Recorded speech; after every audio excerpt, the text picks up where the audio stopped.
ஒரே ஒரு சிங்கிள் பாட பயன்படுத்தியே இதுல நம்மளால டிராவல் பண்ண முடியும்னு சொன்னாங்க. அதுவும் இப்போ இருக்க நார்மல் ட்ரெயின் டிராக்ஸ்ல இதை பயன்படுத்த முடியாது.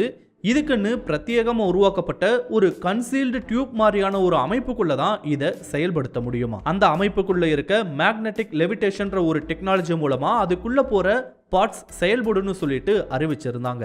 இந்த ஹைப்பர் லூப்போட முக்கியமான நோக்கம் என்னன்னா பயண நேரத்தை குறைப்பது மட்டும்தான்.